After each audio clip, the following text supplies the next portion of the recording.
കലാസ്നേഹികളെ, അടുത്ത ബെല്ലോടുകൂടി നാടകം ആരംഭിക്കുക. എന്നിട്ട് അദ്ദേഹം ചോദിച്ചു, ഹൂ വോളണ്ടിയേഴ്സ്, ആര് മുന്നോട്ട് വരുന്നു, ആര് തയ്യാറാണ്? എനിക്ക് വേണ്ടി Ramanan ഗോദായിലേക്ക് ഇറങ്ങുന്നതാണ്. That his image appear as mine, എന്നെ പോലെ എന്റെ രൂപസാദൃശ്യമായി മാറ്റുവാൻ.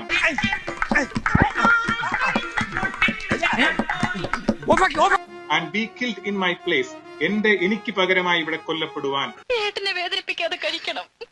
And he will be in paradise, എന്റെ കൂടെ സ്വർഗത്തിൽ നാളെ എന്റെ കൂടെ അവൻ ഉണ്ടായിരിക്കുന്നതാണ്. അത് 100% ഗ്യാരണ്ടി. എനിക്ക് വേണ്ടി എനിക്ക് പകരം ഇവിടെ നിൽക്കുകയും എന്റെ സാദൃശ്യ രൂപത്തിലാക്കപ്പെടുകയും അങ്ങനെ ഇവിടെ കൊല്ലപ്പെടുകയും ചെയ്താൽ നാളെ നിങ്ങൾ എന്റെ കൂടെ സ്വർഗത്തിൽ നിങ്ങൾ എന്റെ കൂടെ ഉണ്ടായിരിക്കും. സ്വർഗത്തിൽ ഒരു വീട് എന്ന് പറഞ്ഞാൽ 70 റൂമുണ്ടാവും. ഒരു റൂം തന്നെ 120 കിലോമീറ്റർ ഉണ്ടാവും. എന്റെ കൂട്ടുകാരനെ അല്ലെങ്കിൽ എന്റെ സഹചാരിയായി അവിടെ ഉണ്ടാകും. ഒന്നാമത് ചോദിച്ചു. അപ്പൊ അവിടെ ഉള്ള ഒരു ചെറുപ്പക്കാരൻ, one of the youngest ones, ആ കൂട്ടത്തിലെ ഏറ്റവും ചെറുപ്പക്കാരനായ ഒരു വ്യക്തി വിളിച്ചു പറഞ്ഞു,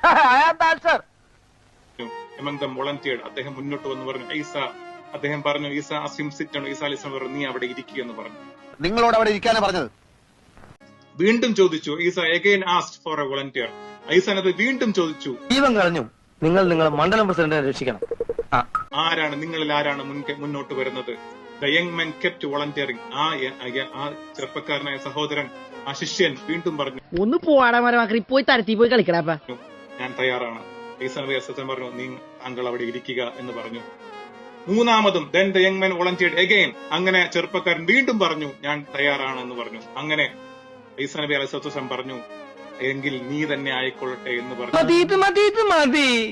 അവന് അനുവാദം നൽകുകയും എന്നിട്ട് പറഞ്ഞു, എന്താണ്, and remembrance of Isa was cast over that man. അങ്ങനെ ഈസാ നബി അലൈഹിസ്സലാം സാദൃശ്യം ആ ചെറുപ്പക്കാരനായ ശിഷ്യന് നൽകുകയും ഈസാ ascended to heaven from a hole in the house. ആ ഭവനത്തിൽ ഒരു വിടവുണ്ടാവുകയും ആ ഭവനത്തിന്റെ മുകളിൽ കൂടി ഈസാ നബി സ്വർഗത്തിലേക്ക് ഉയർത്തപ്പെടുകയും ചെയ്തു. When the Jews came looking for Isa, അങ്ങനെ യഹൂദന്മാർ അതുപോലെ പടയാളികൾ അവിടെ വന്നപ്പോൾ, കോളേജ് പിള്ളേരെ ഓടിച്ചിട്ട് കിട്ടാൻ ബുദ്ധിമുട്ടോ ചേട്ടാ, എനിക്ക് അനുഭവം ഉണ്ടെന്നേ. ഈസാ നബി അലൈഹിസ്സലാം അന്വേഷിച്ചു വന്നപ്പോൾ അവിടെ കണ്ടത് ഈസാ നബി അലൈഹിസ്സലാം ദർശനത്തിലുള്ള ചെറുപ്പക്കാരനാണ് കണ്ടത്.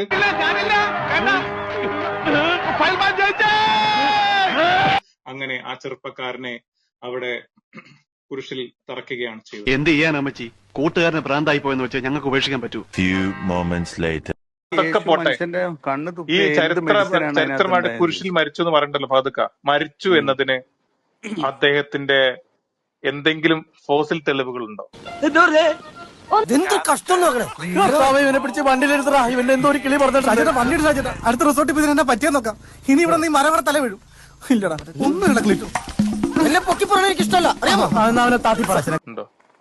എനിക്കിപ്പോ അതൊന്നും ക്രിസ്തു മരിക്കുന്നത് ഞാൻ ദൃക്സാക്ഷിയാണ് എന്ന് പറയുന്ന ഒരു തെളിവ് ഒരാൾ പറഞ്ഞതിന്റെ തെളിവുണ്ടോ? ഇല്ല.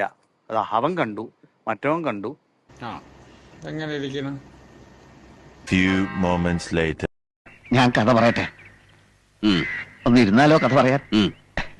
ഇതിന്റെ ഗൗരവം മനസ്സിലാക്കണം കേട്ടോ.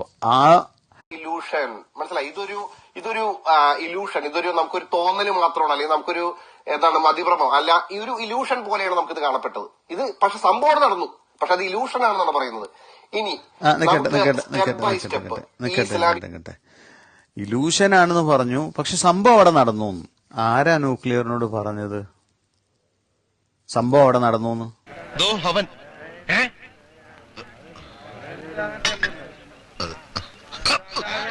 എന്ന് പറഞ്ഞ സംഭവം നടന്നു എന്നാണോ? അപ്പൊ ഞാൻ സ്വപ്നത്തിൽ പലതും കാണുന്നുണ്ട്, ആ സംഭവം നടന്നു എന്നാണോ? എനിക്ക് എന്തോ ഒരു കാര്യം തോന്നി, ആ സംഭവം നടന്നു എന്നാണോ? അപ്പൊ എനിക്ക് തോന്നിയ കാര്യം അവിടെ നടന്നു എന്നതിന്റെ അർത്ഥമില്ല. നടന്നിരിക്കാം, നടക്കാതിരിക്കാം. നമ്മൾ ഇങ്ങനെ പറയണം. അതായത് ഇപ്പോ ഉണ്ടോ ഇല്ലയോ ചോദിച്ചാൽ ഉണ്ടെന്നും പറയാൻ പോണ്ട, ഇല്ലെന്നും പറയാൻ പോണ്ട. ഉണ്ടോന്ന് അറിയാൻ വന്നതാ. ഇല്ല, ഉണ്ടില്ല, ഉണ്ണാൻ പോണേ ഉള്ളൂ. والله خير الماكرين.